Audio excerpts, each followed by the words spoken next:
You know, many people today want to maintain a certain degree of privacy of ownership, and that's understandable in today's society.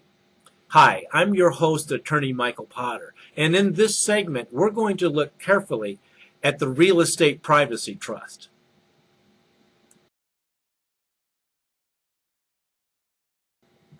Now, just because you want to maintain some privacy about the real estate that you own, that doesn't necessarily mean you're trying to hide anything. Maybe you're just trying to protect yourself from identity theft. Identity theft happens so frequently in today's society that you have to take steps to protect your privacy, including the privacy of your real estate.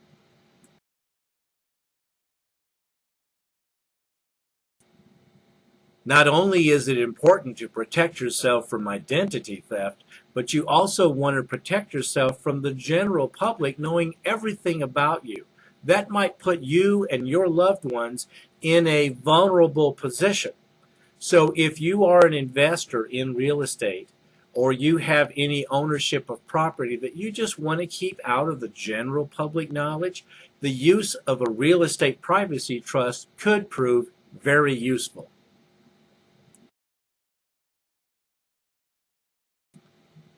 What is a real estate privacy trust and how does it work?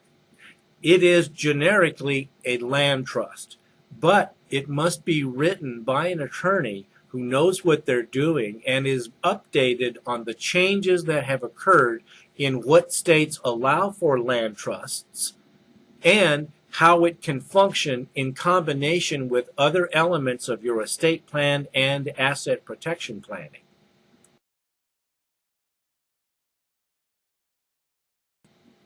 With the Real Estate Privacy Trust, you're able to keep your name off of the public record, and title is held in the name of a trustee who is a fiduciary to you and has the authority to transfer title, but only when you give them written direction under a power of direction letter.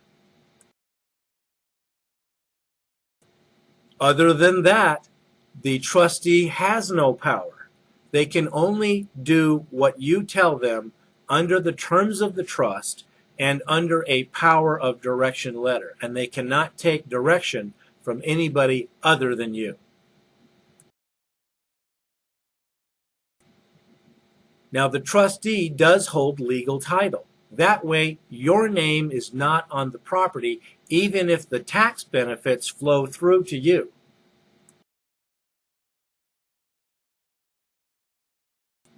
By having the tax benefits in your name, where they flow through the trust, then you have the benefit of the depreciation and the property taxes and other costs associated with managing that investment real estate.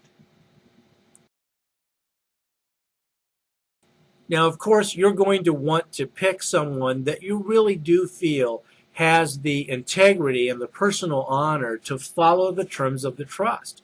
Many times I suggest that you use a relative or a best friend with a different last name. So for example, let's say that you have a sibling that has a different last name, but you trust them. Well, that person could go on legal title as trustee of the 123 Main Street Real Estate Trust.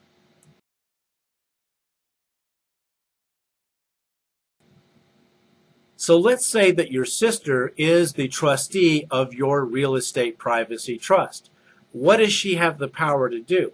Well, she doesn't have the power to go out and get loans or mortgages against the property, for example, and she can't transfer the property without specific written authority from you. The trustee merely holds legal title for your privacy.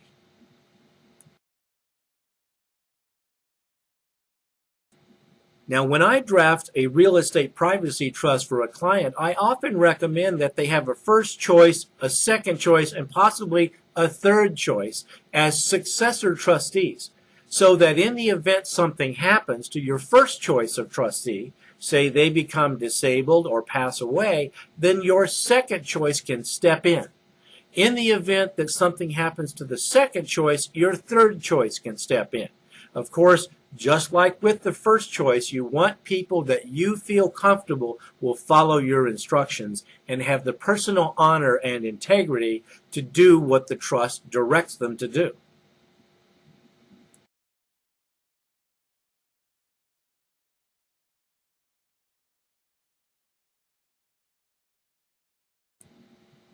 Now, the real estate privacy trust I often use in combination with other entities. For example, if I've got a real estate investor who holds several different properties and wants to keep their costs down, we'll use a real estate privacy trust to own those properties, with the beneficial interest passing to a limited liability company for better asset protection. The state of Nevada, for example, has a superior LLC law, which has a certain type of protection that other states don't have. It's called the sole remedy statute.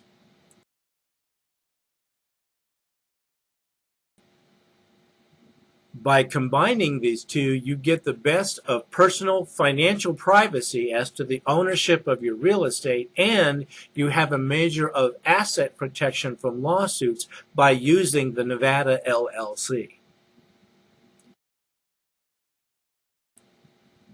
The sole remedy provision in the state of Nevada gives you a higher degree of protection because it severely limits the number of remedies that a creditor would have. That means that the only thing they can do is to go with the sole remedy of a charging order.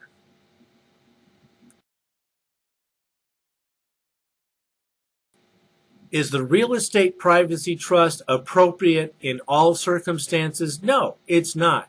But it is one of the ways in which you can hold title to real estate and assure yourself of a degree of privacy. By combining the real estate privacy trust with an LLC, now you have both privacy and asset protection, and it works with your estate plan so that upon your eventual death, the property passes to the heirs that you want to receive that property.